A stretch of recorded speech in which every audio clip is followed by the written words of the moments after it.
So here, from chapter 19, calculating the standard electrode potentials, we just get those typically from the book. Sometimes we'll have the cell potential given, like they'll give us the voltage here and then ask us to calculate unknown half cell potential. But here we have the half cell potentials given. The half cell potentials, these are intensive. These have been normalized. So if I double this, I don't double the voltage. I just leave the voltage the same. The same thing here. So one of these I'll have to double, like the titanium, to get the electrons to balance, if I were to combine it with this first one here. Then we have predicting these oxidation reductions. We have different ways. We could predict it quantitatively. We want a positive cell voltage, or we could predict it qualitatively. We go from stronger oxidizer, stronger reducer to weaker oxidizer, weaker reducer using the redox chart. And we have galvanic cells here, a number of them. Some of these will have inert electrodes, others will have reactive electrodes.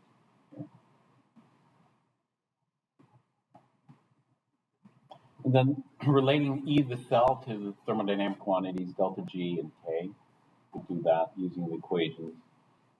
It gives us another way of determining delta G. We can determine delta G just by measuring the cell voltage. The larger the cell voltage, the greater the driving force, the more negative the delta G is. Under standard conditions, everything's at 1 molar, and all the gases are 1 bar, 1 atmosphere. But we can also have non-standard conditions where we use the Nernst equation here.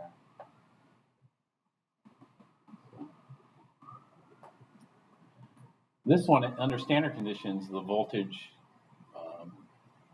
should be positive. Silver ions are a pretty good oxidizer, so silver ions versus zinc. But under non-standard conditions, the voltage could actually go negative. That is, if X is very small, then zinc, even though it's a weaker oxidizer, it would be strength by numbers. So that's possible that something like that happens. When we make these qualitative predictions, we just assume standard conditions, otherwise it gets too complicated. So that's inert. And we had batteries, application of corrosion, another application of voltaic cells. And for electrolytic cells, there's applications here too, like electroplating and recharging a battery. Then we talked about stoichiometry, electrochemical stoichiometry. We'll use the amps and the Faraday constant to get the moles of electrons.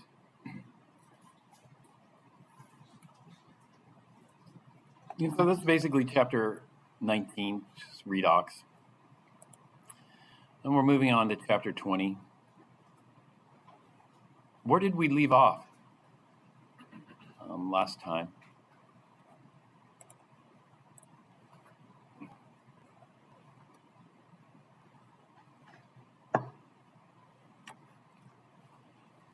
Did I talk about multiple reactants? No.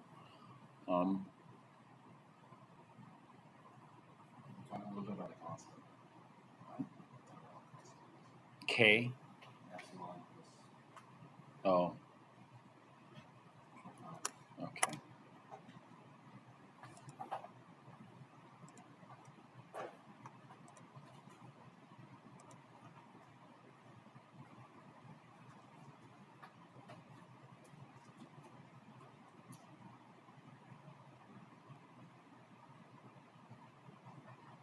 Yeah, I lost yesterday's notes.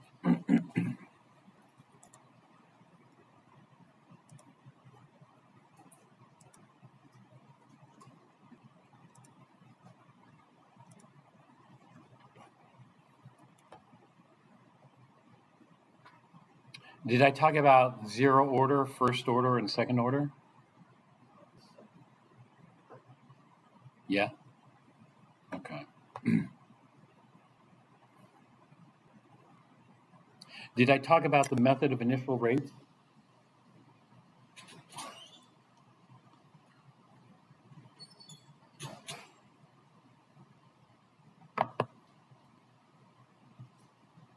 Yep. Okay.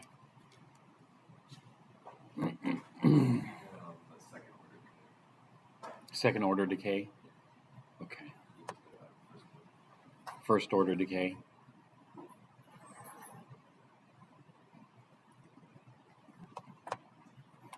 So if we have a simple decomposition, A goes to product, we only have one reactant here, A, that's going to decompose.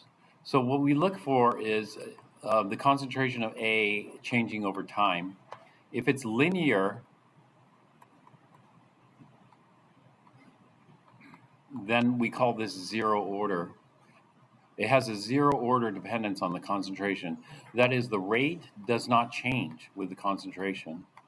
And so this gives us K, which is some constant, times the concentration. To show that the rate doesn't change with the concentration of A, we write a zero here.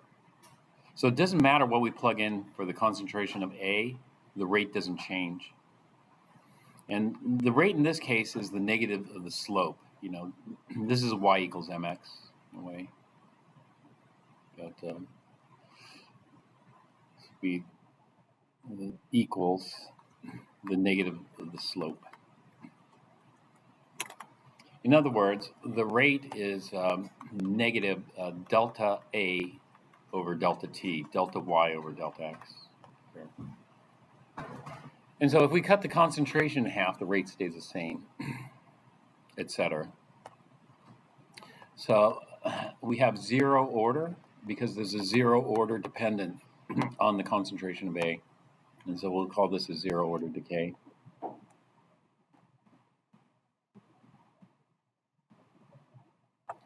What did a first order decay look like? A first order decay, we have the concentration versus time.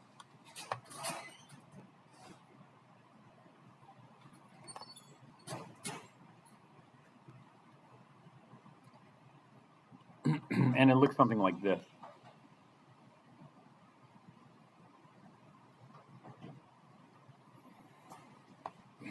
The reason this is called a first order decay is because when we look at the rate is changing.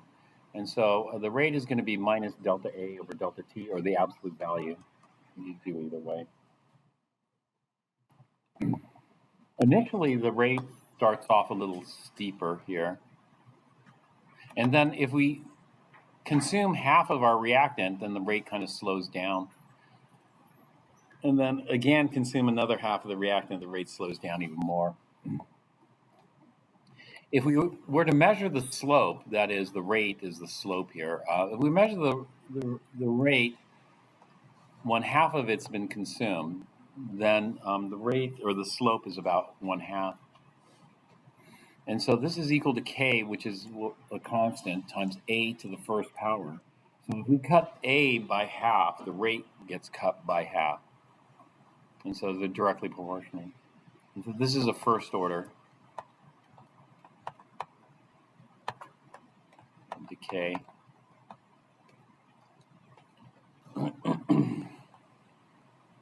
Another way to recognize first order decay is by the half-life. Did I talk about the half-life? No? Sometimes it's hard to see the slope. I mean, if you were to measure the slope, it's a lot of work to measure the slope of each of these. So another way to see this type of decay is if we cut it in half, the time it takes is called T1/2, or the half-life. So this is the half-life. Then the next half-life, we cut it in half again. And so this would be the next half-life. And the time interval for the next half-life is the same. So the first T1/2 is equal to the second T1/2. If we cut it in half again, then we get the third T1/2. And this time interval turns out to be the same as the previous one.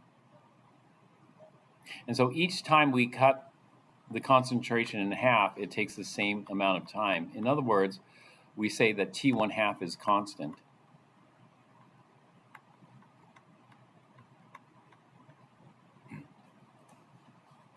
Let's take a look at zero order decay. When we cut it in half in zero order, it's going to take T1 half.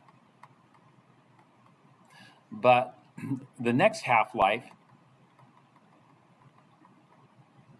will take less time.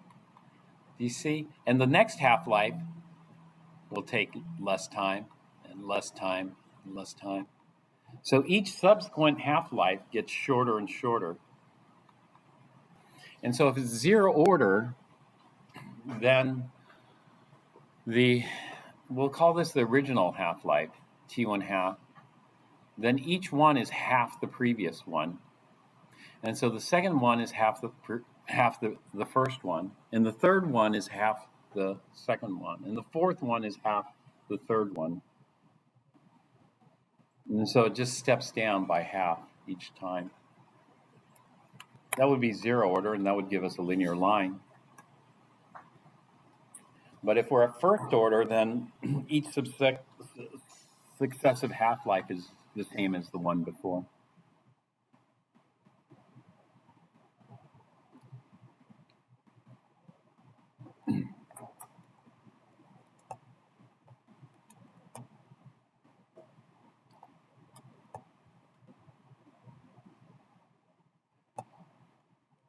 Second order shows a slower decay.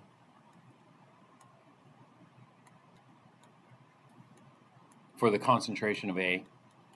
However, it shows a faster decay for the slope. So when we see the slope decays more rapidly. That is,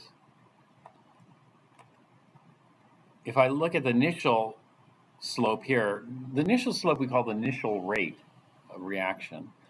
The initial rate of reaction, did I talk about this? Is the tangent at time zero. It's hard to draw the tangent at time zero, so sometimes what we do is we take the average rate. But it has to be the average rate when less than what percent of reaction has occurred. Did I talk about that? No? Okay, I'll need to talk about that.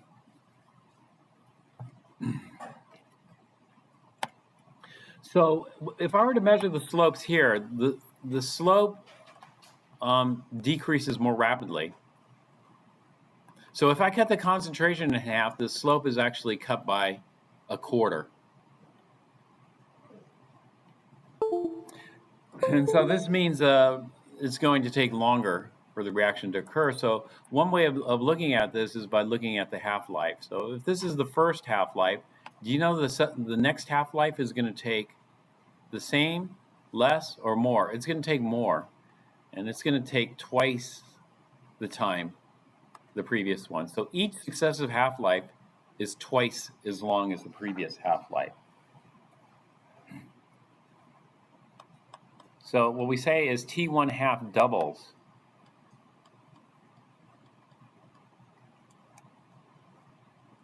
T1 half stays the same for zero order.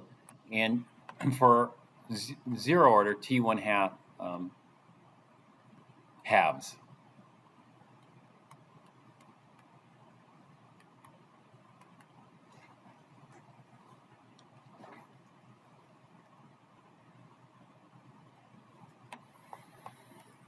We call this a second order decay, and the reason it's second order is because there's a second order dependence on the concentration. And we can see that the rate, that is the slope here, which is going to be minus delta A over delta T, is going to equal Ka to the second power. And so if the concentration drops by 1/2, then the rate is going to drop by 1/2 squared or 1/4. And so this reaction really slows down rapidly.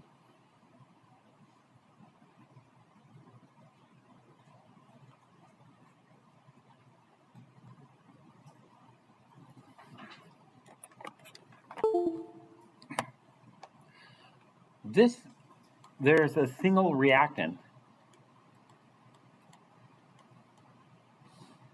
A, and that's why we call it a decay or decomposition reactant. reaction. We just have A decays or A decomposes to product. What if we have multiple reactants? Well, if we have multiple reactants, then we have to look at each reactant.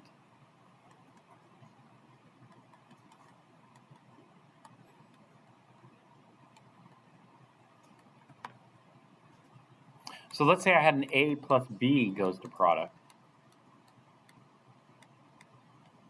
Then I have to look at what happens as the concentration of A changes. As the concentration of A changes,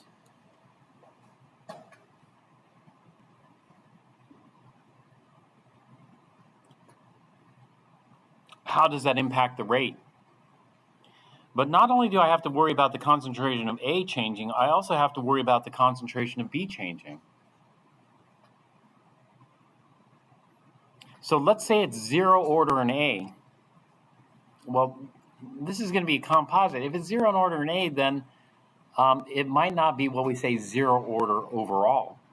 Because the rate here is going to equal K times the concentration dependence on A. And the concentration dependence I'm going to just write as M.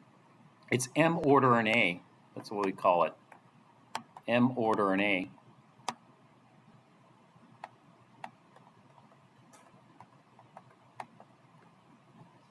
So if A gets cut in half, well, it depends. If it's 0 order, nothing happens. If it's first order, then the rate gets cut in half. But if it's second order, the rate would be cut by 1/4. But we don't just have A. If A gets cut in half, and this is a 1-to-1 mole ratio, and we start off with 1 molar and 1 molar, then B gets cut in half also. So what happens if both A and B get cut in half? Well, if A gets cut in half and it's second order, then the rate's going to go down by 1/4. But well, let's say B. What if B, it's first order in B? Well, if B gets cut in half, then the rate gets cut in half. And so we have to take a composite of A and B. So A says it's going to get cut by 1/4, B says it's going to get cut by half. And so in the end, the rate gets cut by 1/8. So we'll have 1/8 of our original rate. And so we have to factor in both. And so what we'll see is that it's going to be M order in A and N order in B. But it's going to be N plus N order overall.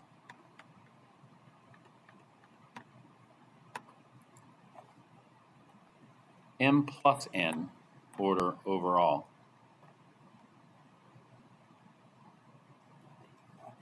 So something might look, let's say first order.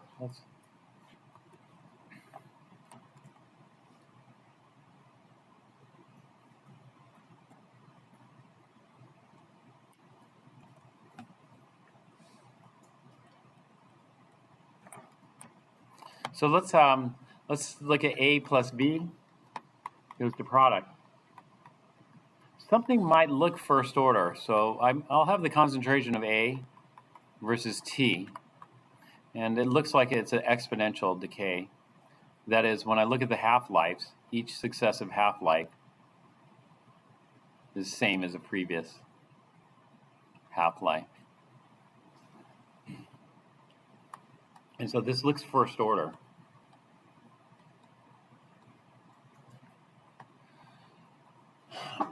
Does that mean it's first order in A?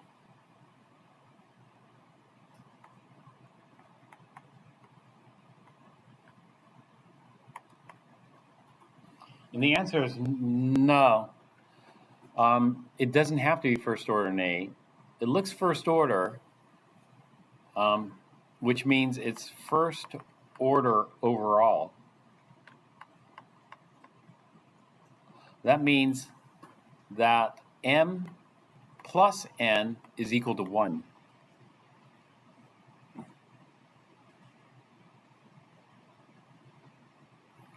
When we're looking at this, the rate is equal to K A to the M, B to the N.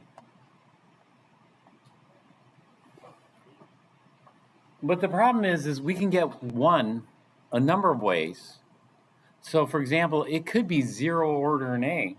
If it's zero order in A, then it must be first order in B.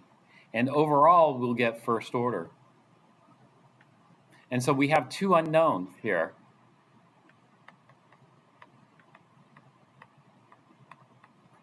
So we'll have to do a system of equations to figure out what the two unknowns are.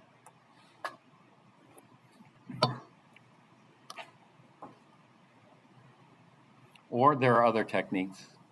In fact, there are two common ways to figure out what these are, because what we're observing looks first order, and it looks like it's first order in A, but it's first order overall, not first order in A, because A could be zero order, first order, maybe second order, and B could be some other order, and together they add up to first order. When we have these two unknowns, the two techniques that we're typically use, the first one is called the method of initial rates.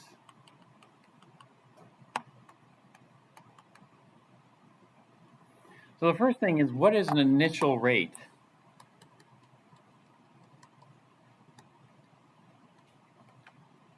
The initial rate is equal to the instantaneous rate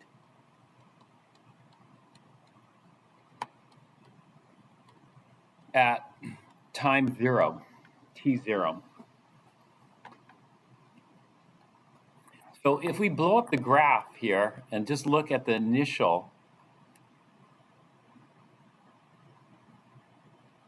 curve here, then what we try to do is we try to draw a tangent line here at the beginning at time zero,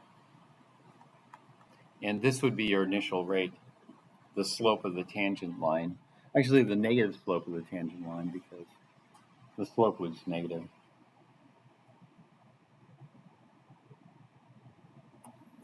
The other alternative is the instantaneous rate at time zero is the slope,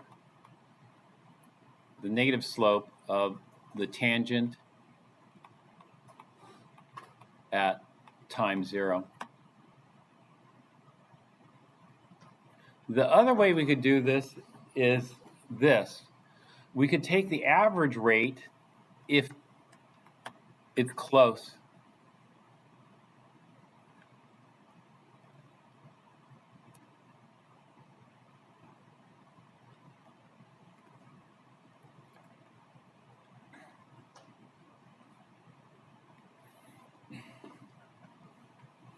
So we could take the average rate like this over the first 2 points here if it's close to the initial.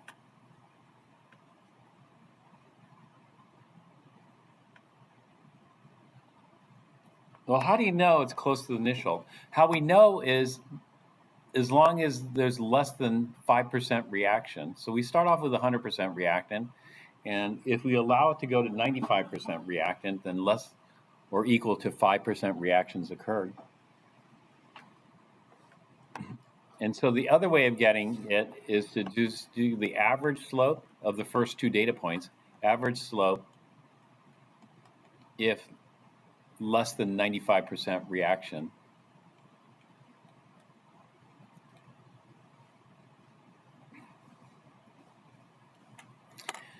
All right, so we're interested in how fast it is right at the beginning.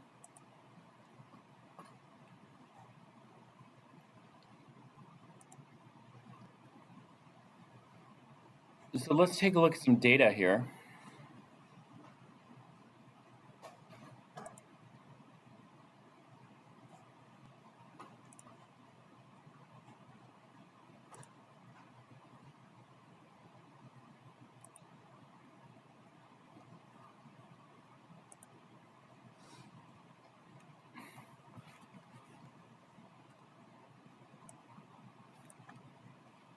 If I look at the first two data points here, so at time zero we have 232 molar hydrogen peroxide. At time 200, we have 2.01 molar hydrogen peroxide. can I just take the average slope over this time interval, that is delta y or delta x, and call that the initial rate? This is my first data here. And I could, if less than 5% reactions occurred. Has less than 5% or more than 5% reaction? Well, for every 100, or for every 1.00, then it's 0.05 that I can lose. And so if I start at 232, that's around 0.05, a little more.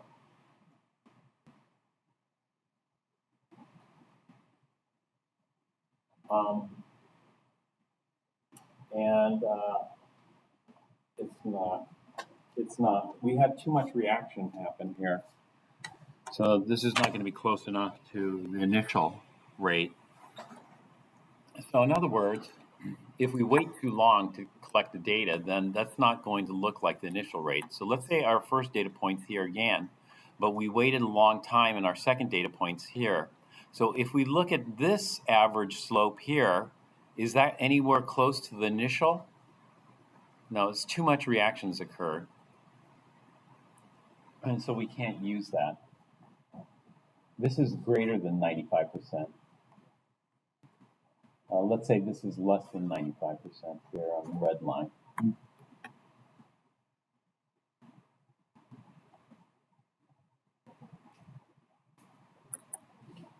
We're trying to get the initial slope of the black line.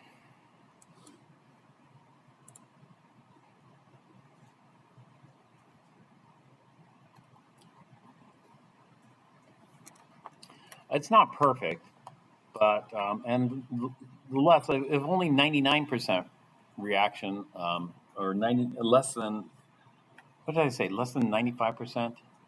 I should say that less than 5% reaction, sorry.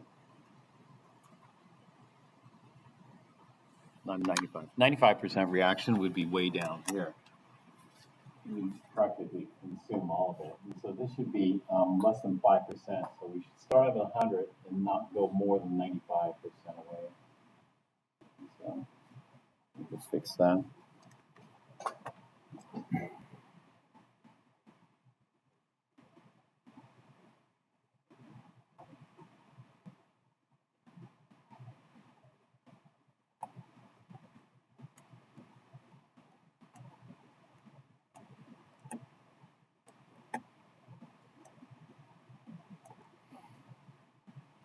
Less than 5% reaction.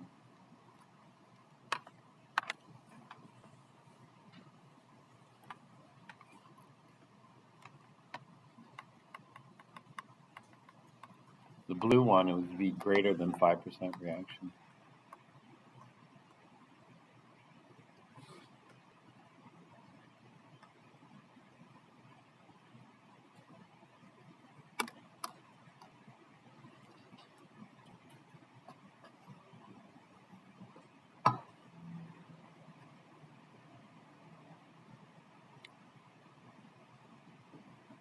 All right, so what the method of initial rates does is this. We're going to take a ratio of rates. So what we have is a situation where it's convoluted. It's A plus B goes to product. And we know that the rate could have dependence on both the concentration of A and the concentration of B. So the rate is going to equal K, A to the nth power, B to the nth power, but we don't know what the impact is. And so for this, what we do is we take a ratio of rates. So the rate 2 over rate 1. And then what we'll do is we'll double one of them to see what happens. And so let's take a look here.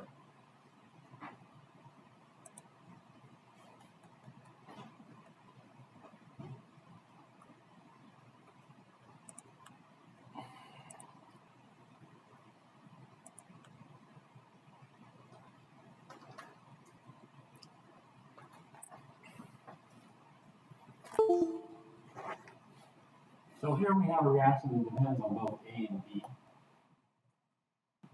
And so we want to see what the impact of each of these. So the first thing is we'll hold B constant. And that is, we'll keep the concentration the same at the beginning. Once the reaction takes place, then these concentrations go down. The reactants will be consumed. But initially, they're the same concentration. And then we look at A. Over here, what did we do to A? We triple A. So we're looking at three things. If we triple A, nothing happens. There's no change.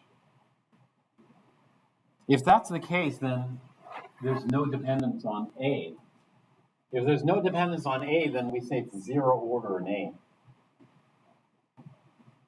The next possibility is if we triple A, the rate triples. If we triple A and the rate triples, then we call that first order.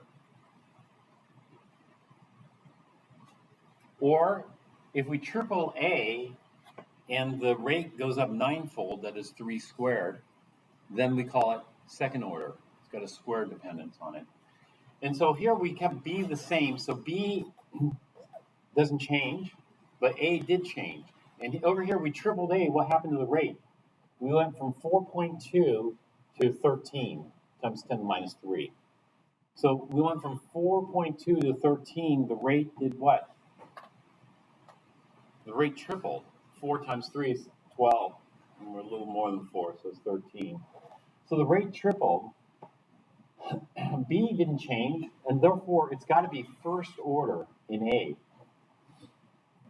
What's the dependence on B? So what we do for B is we keep A the same, and then look at doubling B. But they didn't do that. They doubled A. So if we doubled A, the rate should double. But they also doubled B, and that we don't know what's going to happen. So let's see what happened when they doubled both A and B. They doubled both A and B, and we went from 1.3 to 5.2. So what happened to the rate? It tripled. The rate tripled. And so over here it doubled, and over here it should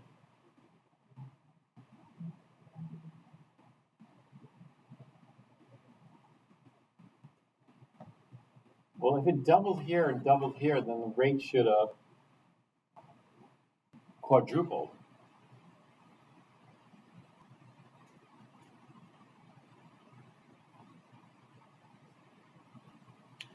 And so let's see what happened to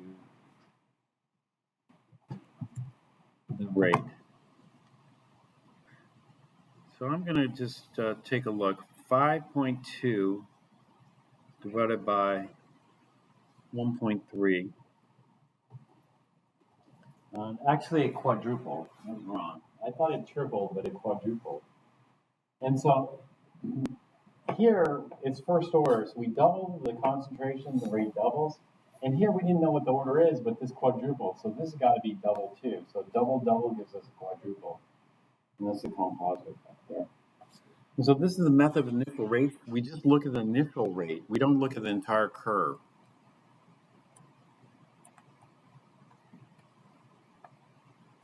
Maybe this one might be easier. Yeah, this one looks easier. I should have started with this one. I did in the afternoon. Here, we're going to hold the NO constant. So this is NO and Cl2. Now, the coefficients here don't tell us the order. We have to get the order from this, like the method of initial rates, or another technique, like graphing it. So we keep the NO constant, and then we double the Cl2. We double the Cl2, what happened to the rate?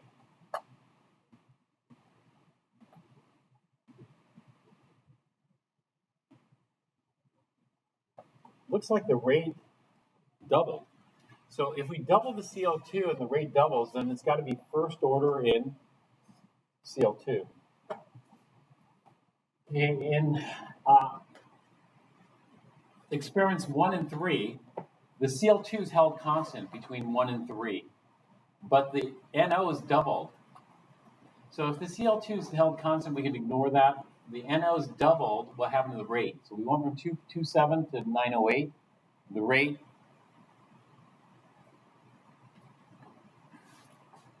So let's see, 908 divided by 2.27, quadrupled.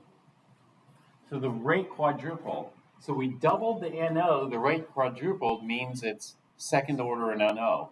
So it's second order in NO, first order in Cl2.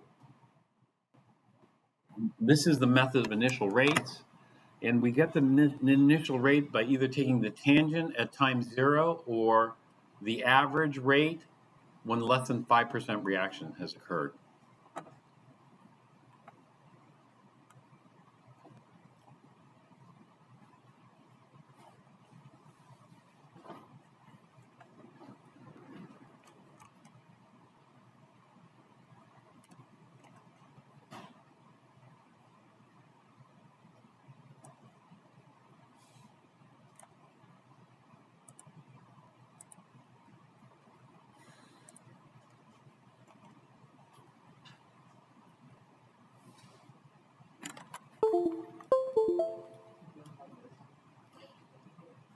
All right, so again, to reiterate, here we did 2 times.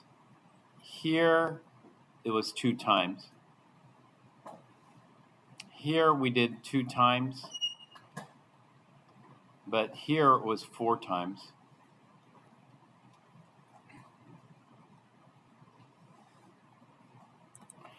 And so we end up with is that the rate is equal to, in this case, it's 2-to-1 mole ratio. The rate is equal to 1/2 delta NO over delta T, which is equal to 1/1 delta Cl2 over delta T, which is equal to K NO to the M Cl2 to the N. And then we did the ratio, so we end up with K NO squared Cl2. The only thing that's missing now is K. And the way we get K is we solve this equation for K. K is going to equal the rate divided by the NO squared divided by the Cl2. So we could plug that in here. We'll get K for experiment 1, K for experiment 2, K for experiment 3. These 3 Ks should all be the same. So from experiment 1, we have the NO, which is 0.0125, and then we square that.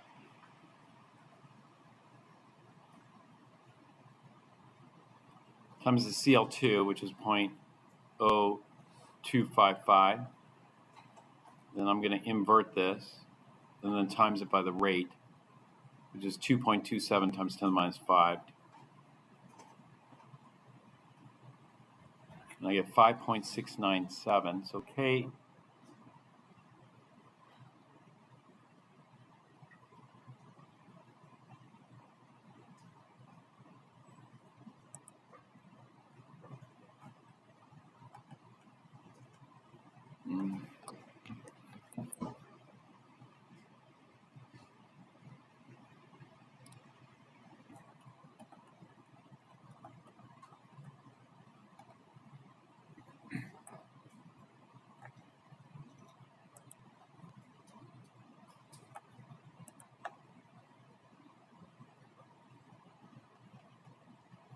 Now the units for this, the rate is in molar per second, and then this is going to be divided by molar squared times molar. And we haven't been using units in the past, but we're going to start using them now. Again. So the units come out to be a molar to the minus 2, seconds to the minus 1. All right, then we calculate it for run 2, run 3, and then we get K average. These 3 runs should give us the same K. So K from 1 run, 2, and 3. We get K average, and then we plug it in here.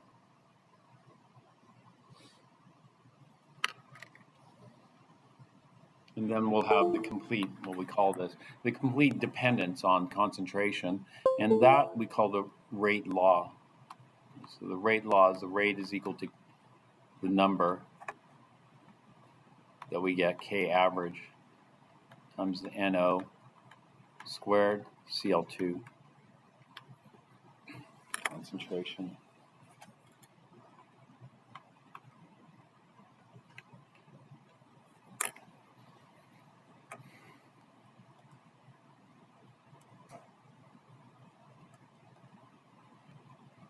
That's one way of doing it. An alternate way of doing this is by doing what's called pseudo M order and pseudo N order. And so let me go back up here, and we'll do that over on this side.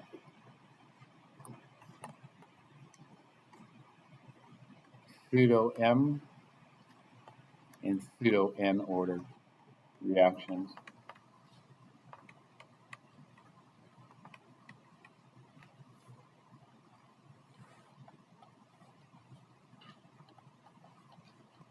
So the problem is both of the reactions will have an impact on rate. And what we observe is the overall rate. However, we want to convolute the overall rate to get the individual dependencies. And so the other method that we're going to use is the pseudo M and N order.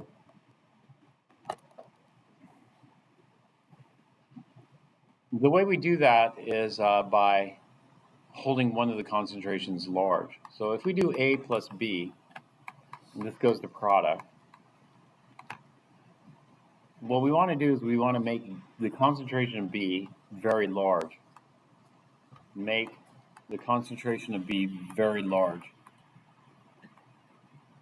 such that over the course of the reaction, very little B reacts, so that the final concentration of B is about equal to the initial concentration of B, and that the change in the concentration of B is about 0.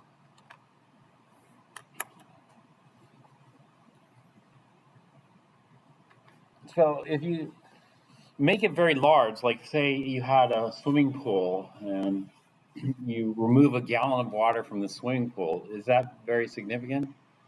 No. Versus if you had a gallon of water and you removed a gallon of water from it, that's significant because now you're going to have to be left with no water. So the bigger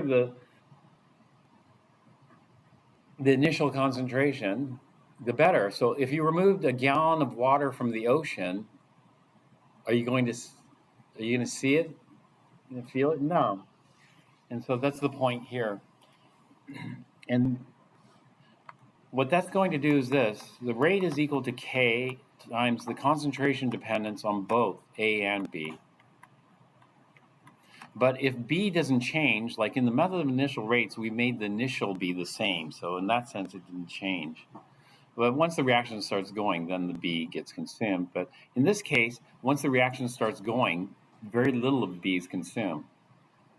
Therefore, B is almost a constant. And so this is equal to K times B to the N, A to the M. And so what we're going to do is we're going to make this, a new constant. And so this is a constant, K, and this is close to a constant, B. And therefore, K times B to the N is going to be close to a constant. And what we're going to do is we're going to call that new constant, which is K times B to the N, we're going to call it K prime. And this will be A to the M. So since B's concentration doesn't change, it's not going to have any impact on the rate. The only concentration that's changing is A. And therefore, A is the only one that influences this.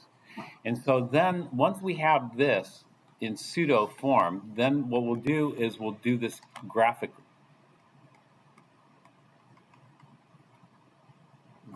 analysis. That is, we're going to make a plot of A versus T, the natural log of A concentration versus T, and the inverse of the concentration of A versus T, and then look which one's linear. If the first one's linear, then zero order, second one's first order, third one's second order. Do that. And that'll allow us to get M.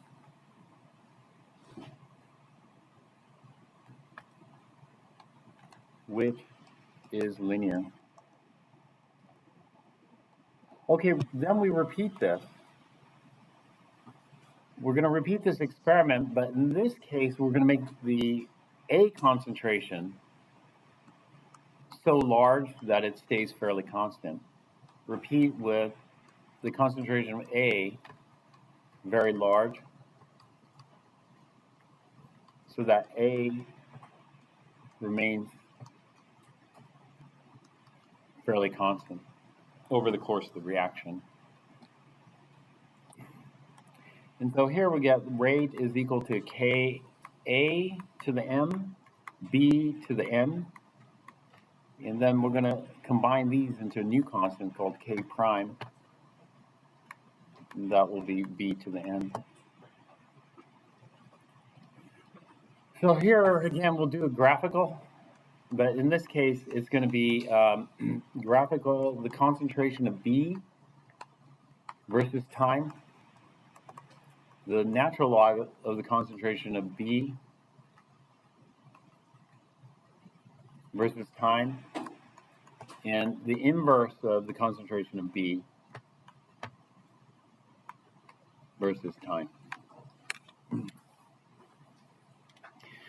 And so what we are seeing is the overall order, but the overall order is just the order of B in this case, and the same thing with A.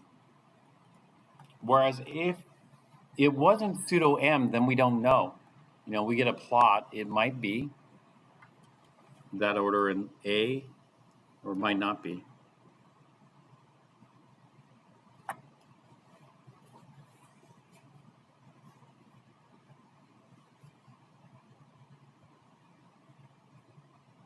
All right, let's take a break for right now, and then we'll start up again. We're going to be doing some lab stuff at the end. In fact, we're going to finish up the crystal violet lab today, the calculations for that lab.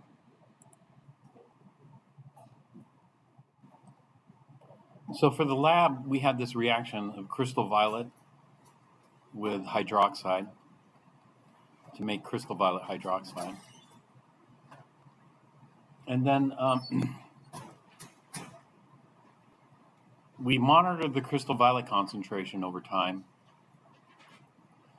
And when we monitor the crystal violet concentration over time, the crystal violet concentration is proportional to the absorbance. Actually, we didn't read the crystal violet concentration. We actually read the absorbance.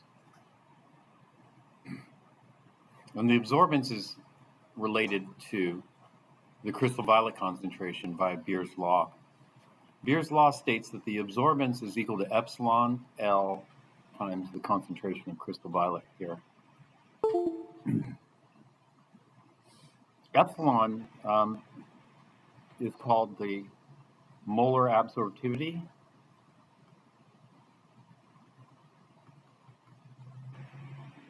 or the extinction coefficient.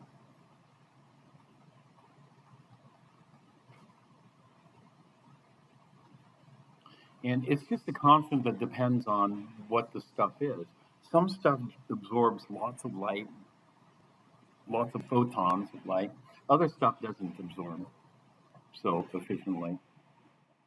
And so the higher the molar absorptivity, the more it absorbs. L is the size of the cuvette. We had 1 centimeter cuvettes.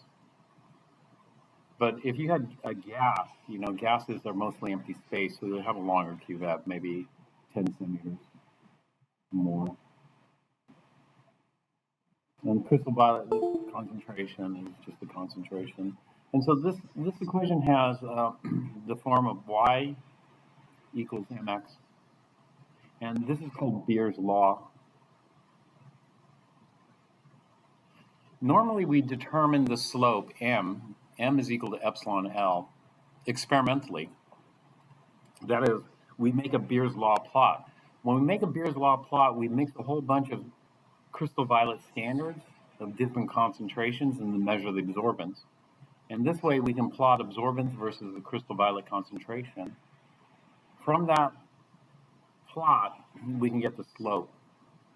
And so the Beer's law plot plots the absorbance on the y and the concentration on the x. And we get a line like this. The slope here, m, is equal to epsilon L. And so we do a bunch of points here, 1, 2, and it's a linear line until the concentration gets too high. So for example, when the absorbance goes above 1, we have to watch out, because when the absorbance goes above 1, we're in the non-linear region of Beer's law.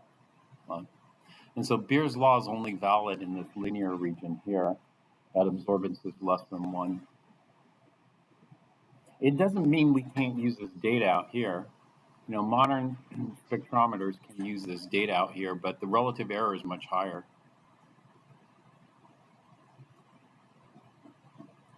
Because a small difference in absorbance yields a large difference in concentration.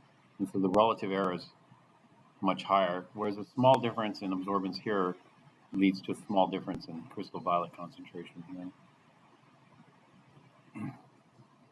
And so we get the epsilon L from the Beer's law plot, but doing a Beer's law plot takes time, 2 hours maybe. But we didn't do that. And so instead what we're going to do is, we know the path length, we just don't know epsilon. And epsilon, of course, it's better to do it off the instrument you're using it, because instrumental factors can impact this relationship here. But because of a lack of time, we'll just Google search it. So I just Google search molar absorptivity extinction coefficient of crystal violet at 590 nanometers. And I got an extinction coefficient of 87,000 molar to the -1 centimeters to the -1. And so now we can calculate the concentration. So I know that the crystal violet concentration is proportional to the absorbance, but it's actually equal to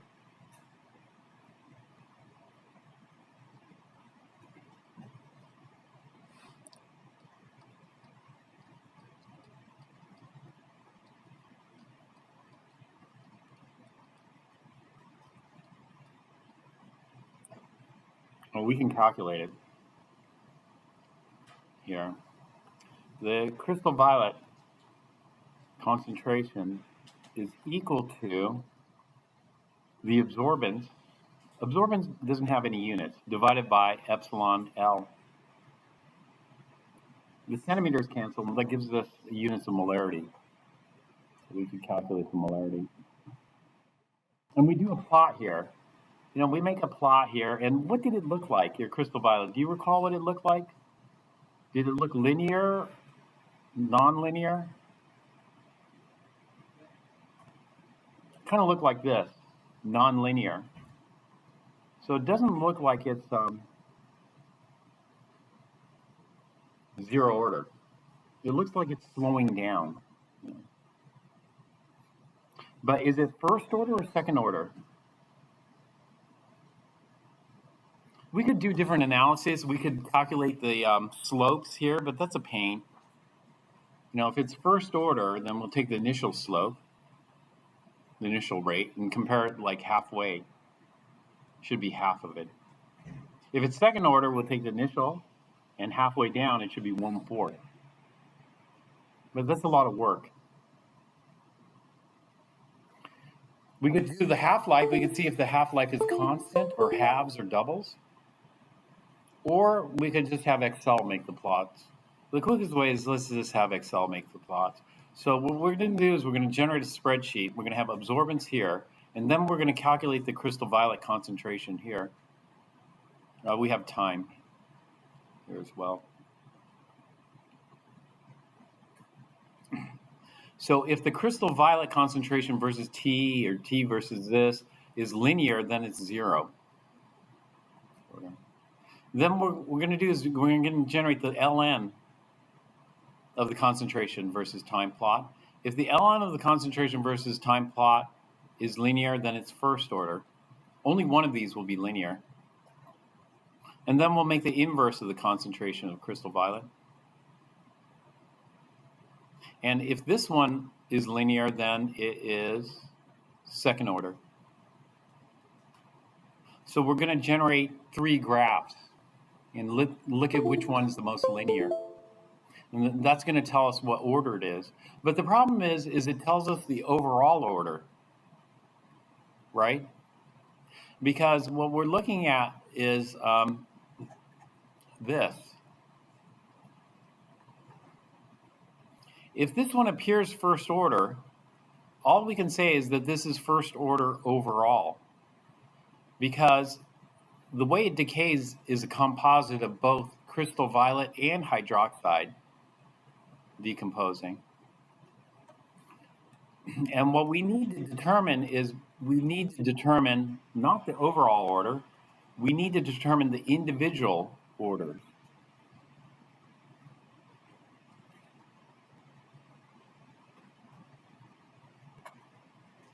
The overall order is equal to m plus n.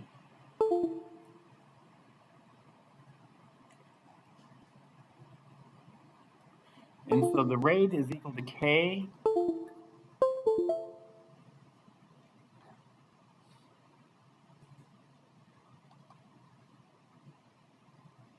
times the crystal violet concentration to the m times the hydroxide concentration to the n.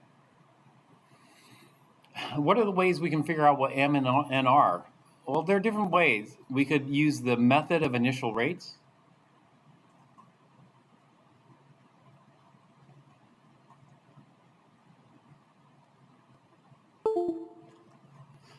So if we do the method of initial rates, we look, either we draw a tangent line here, but sometimes that's difficult to do, or we take the average rate as long as less than 5% reactions occurred.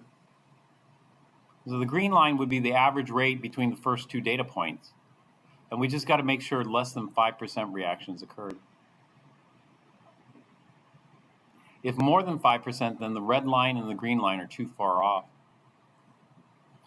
Even at 5%, they're going to be off.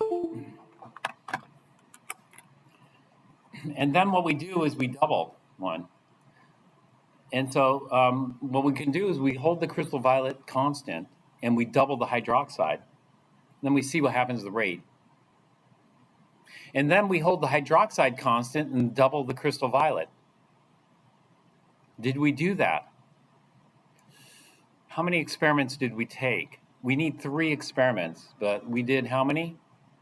2. So we're missing one. We kept the crystal violet the same. There should have been experiment 3 or trial 3 in which we doubled the crystal violet but kept the hydroxide the same. And so unfortunately this is not going to work. The other way of doing this is by making it pseudo m and pseudo n.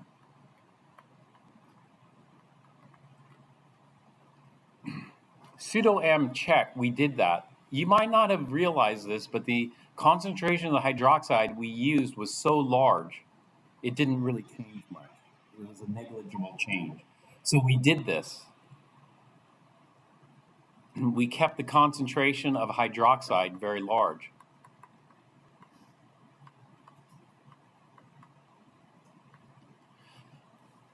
So that the final hydroxide was about equal to the initial hydroxide. We lost so little. And then the crystal violet can react. But did we do a second run where the concentration of the crystal violet was very high? We didn't. In fact, we don't have enough data for method A, and we don't have enough data for method B. We needed to do one more experiment. Even when we doubled, when we doubled the hydroxide, even the hydroxide original was very high. The crystal violet. So we're missing one experiment.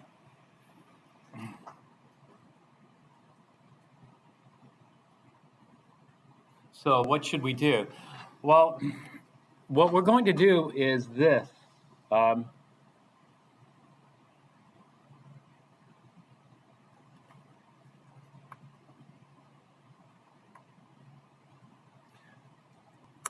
We're going to use a hybrid of A and B.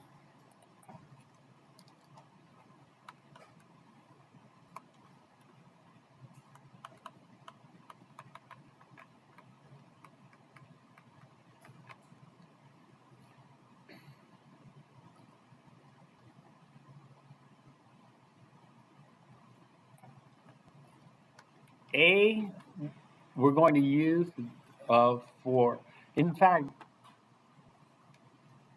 A is the method of initial rates. We're going to use a modified version. Use a modified version of the method of initial rates.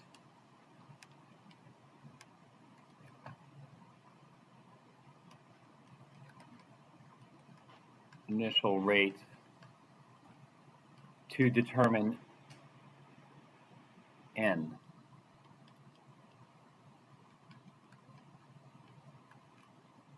N, which is the order with respect to hydroxide concentration. So it's N order with respect to hydroxide.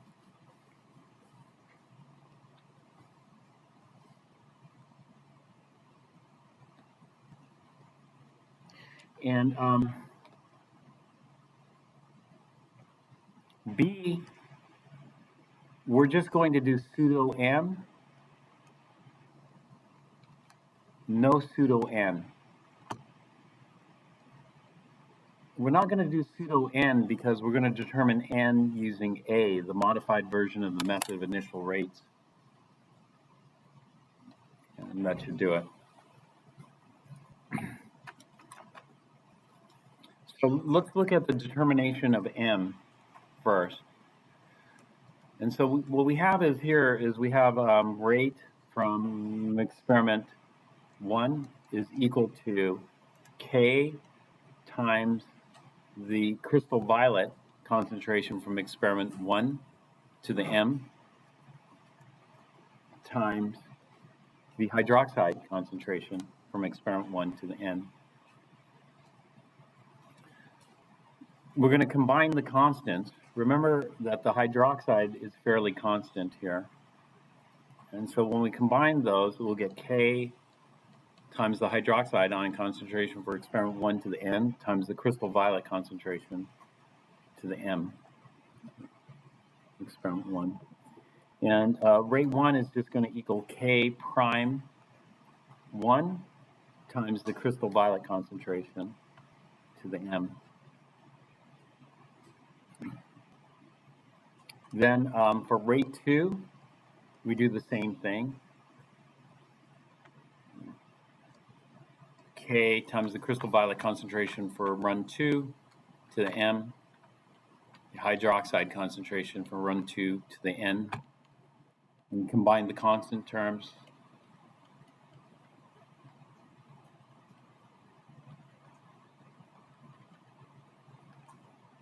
And we get K prime 2 times the crystal violet concentration to the M. So now the rate only depends on the crystal violet concentration. It does not depend on hydroxide. So the hydroxide is not decaying. Now when we graph this, we're going to use the graphical methods. So for run 1, we're going to determine which plot is linear.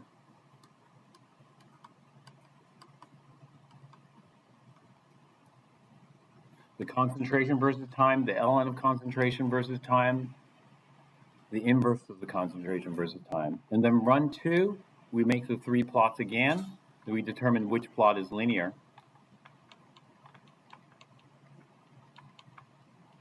And that's going to tell us the order M.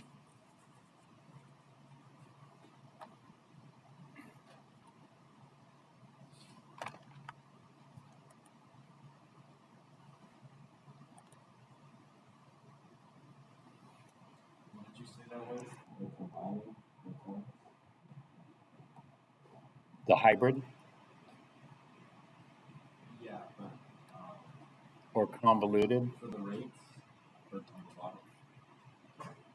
Yeah, the combined constant. yeah. The combining the constants, we make a new k called k prime. And k prime is a new rate constant for this. The hydroxide does change a little bit, but not much.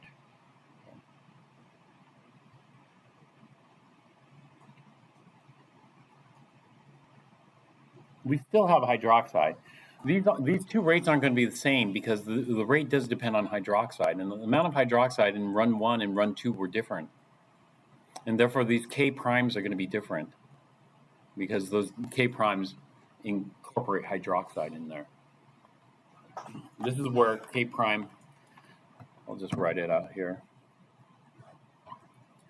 This is where K prime 1 is equal to K, the rate constant, times the hydroxide from run 1 to the N.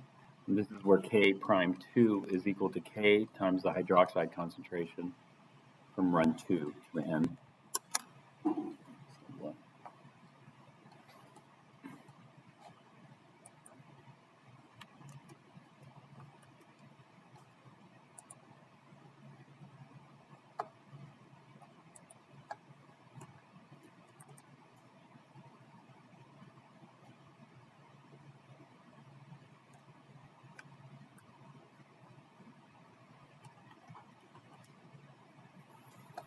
Okay, now that's going to give us M. We just get it from the graph, determining which one's linear. But now we need to determine N. And we're going to determine N via a modified method of initial rates. So the modified method of initial rates, we'll just set up a mathematical equation for this. We have rate 2. This is initial rate 2 over initial rate 1.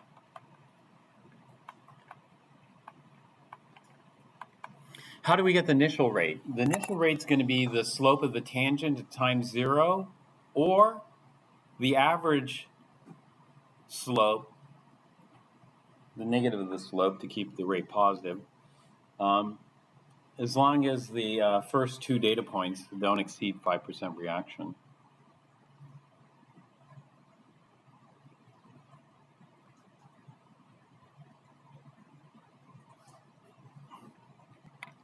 So we collected a lot of data, but if we use the method of initial rates, we don't have to collect a lot of data. If we use the method of initial rates, we just collect the first 2 points.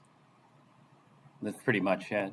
And you got to be quick because you want to make sure less than 5% reaction occurs. The faster you can get those 2 points, the better. That's going to be your initial rate. But what's the problem? If you only have 2 points of data, what's the problem there? The problem is noise, little fluctuations. You don't know, because the more data we have, the more we can average out the noise. But if you only have 2 points, it could be noisy. Let's say it's flat line, but it's noisy. And so if you only pick 2 data points, it doesn't look like a flat line. It could be a steep curve. Or you pick these 2 data points, it could be a steep decline. And so you got to be very careful because looking at the 2 data points, it's going down, up, down, up. And if you stop on up, then you think it's going up. And you think it's going to continue up, but no, it doesn't. It's just noisy. And so that's difficult. So maybe a tangent line would be better in that sense,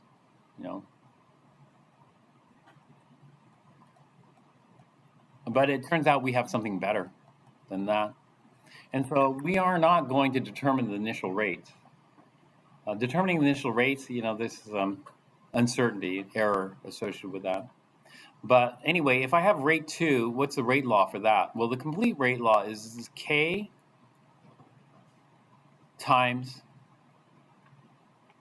the hydroxide concentration, or actually, let's do the crystal violet. It's K times the crystal violet concentration to the M times the hydroxide concentration to the N. And this is rate for 2, so this is going to be run 2. And then for 1, we're going to get K. The K's are the same. The K primes aren't. This is going to be the crystal violet for run 1 to the M times the hydroxide concentration for run 1 to the N. Now the K's are the same, so they cancel.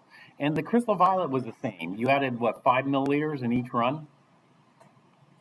And so you use the same amount of crystal violet. Those cancel. But you didn't use the same amount of hydroxide in both runs, so those don't cancel. Now all we need is the initial rate, or do we? And so this is where the modified version of the method of initial rates comes in. No, we're not going to determine the initial rate. What we're going to do is we're going to do this. We're going to use the pseudo. When we use the pseudo here, the pseudo absorbed the hydroxide because the hydroxide was so concentrated, its concentration didn't change much. So this came out to K prime times a CV plus to the M for run 2, and this is K prime for run 2, divided by K prime for run 1 times the CV plus concentration for run 1 to the M. Now, the crystal violet concentration is the same for both runs. And so what this is equal to is it's equal to K prime 2 divided by K prime 1. Now, where do we get K prime from? K prime comes from the calculus. Now, we know that this is pseudo M order.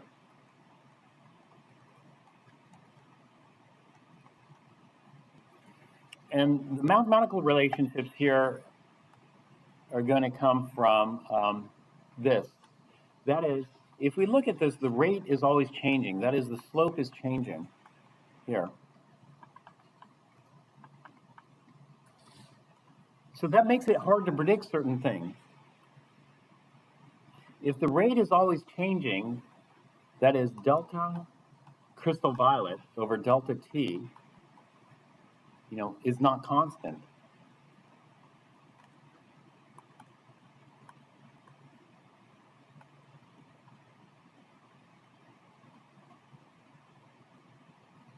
We'll do it for run 1 here.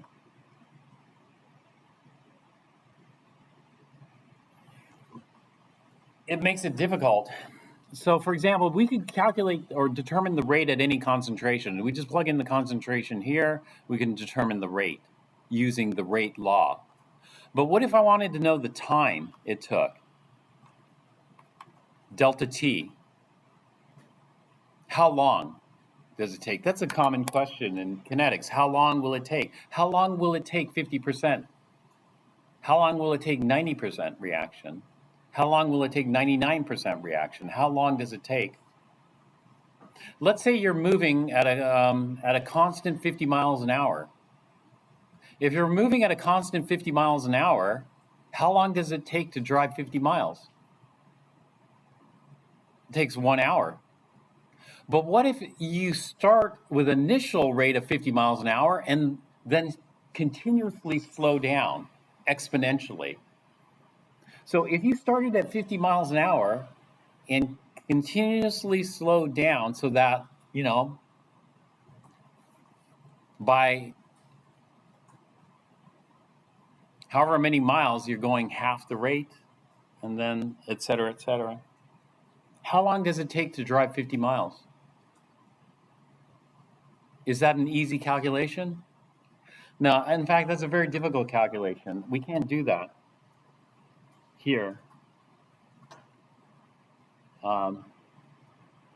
We have to use a little bit of calculus. Calculus was developed because of this type of problem. You know, how long will it take? Well, it's tricky because the rate is changing. And so what we do is we do some calculus here. And that is, we look at these infinitesimally small. This would be minus d. D is just a very small delta.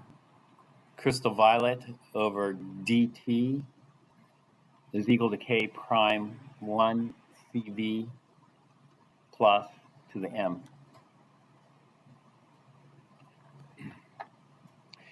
If m is equal to 1, well, actually, we'll do this. If m is equal to 0, then we don't need calculus. If m is equal to 0, does the rate change? No, if you're going a constant 50 miles an hour, then in 1 hour, you would have driven 50 miles. If you want to go 150 miles, it's going to take you 3 hours. And so if m is equal to 0, then we can solve this algebraically. We don't need calculus for this, but we can use calculus for this. And if we use calculus or algebra,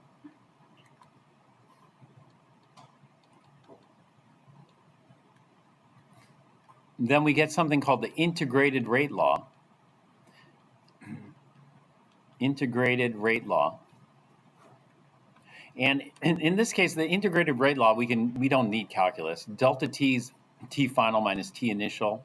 Delta CV is the same. T final minus t initial we just call t, the elapsed time. And so the concentration of crystal violet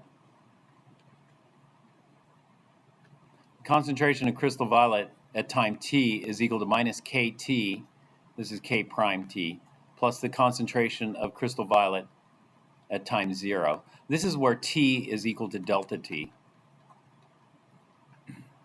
And so we just solved that equation for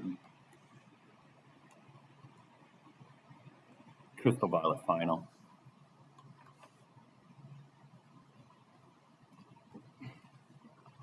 This is final here.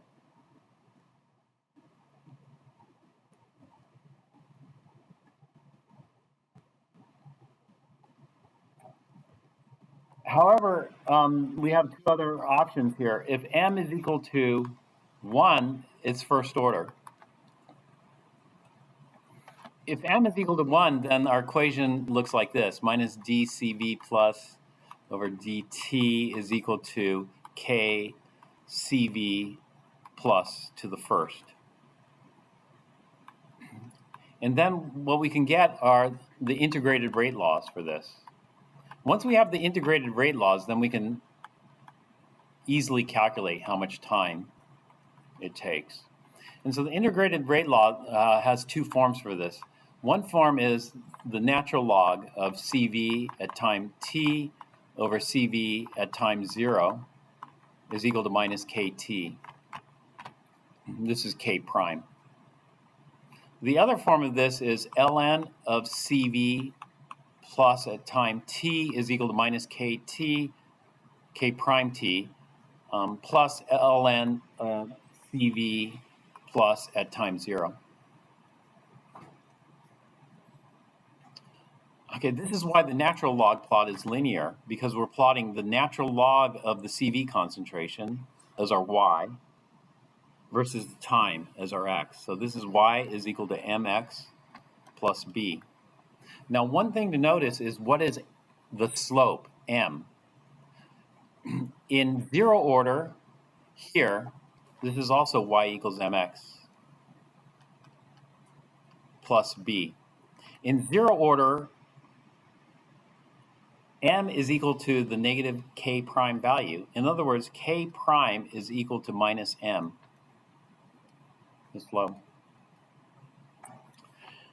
In first order, we look over here, k prime is equal to minus m. The other option is if it's second order. So if it's second order, what's the math involved? So we'll go m equals 2 here, second order. So for second order, we have minus d times the crystal violet concentration over T, which is equal to K times the crystal violet concentration squared. And this is K prime. again here. So we're doing the pseudo. And then we do some calculus to get the integrated rate law.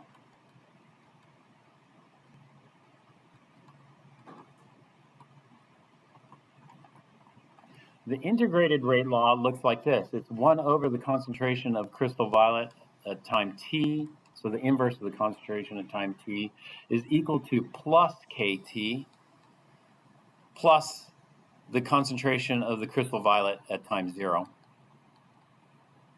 Again, this is a y equals mx plus b, but in this case, m and k prime are the same thing.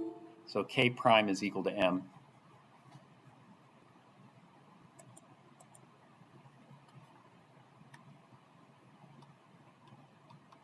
So we have to look, we have to know if is it 0, first, or second order. And we can get that from the graphs. Once we get that from the graphs, then it's easy to get k prime. K prime is going to be the slope of the straight line, the linear plot. So if it's 0 order, k prime is the negative of the slope of the line, linear line. If it's first order, it's the natural log plot, the slope of the natural log plot. And then second order, it's the slope of the inverse concentration plot. And therefore, we can get k prime. Once we have k prime, then we can calculate what k is, because this is going to be k prime 1 here for the data. We'll do the same thing for k prime 2. And so k is going to equal k prime 1 divided by the hydroxide concentration of 1 to the nth power. Just get rid of that, or just rearrange this. That's for run 1. And then from run 2, we'll get k prime for run 2 divided by the hydroxide ion concentration for run 2. This is just rearranging things algebraically.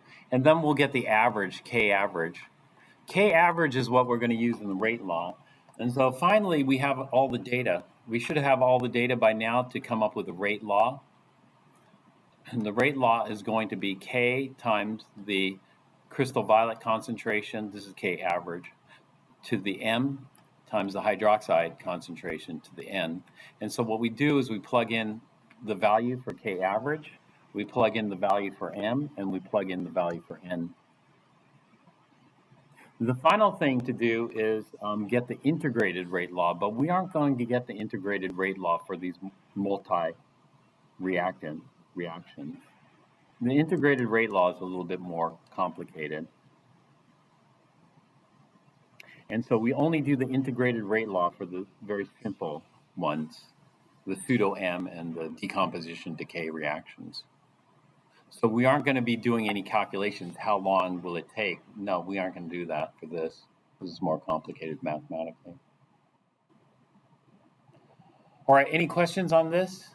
So ultimately, this is the final end result for that lab.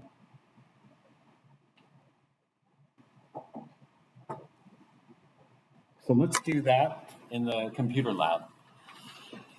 Here, I had the molecular probe schedule today, but I think I'll postpone that. And so let's try to finish up this lab. And so you're going to have to make the plots and do the calculations, and then finally we're going to get hopefully the rate law for this.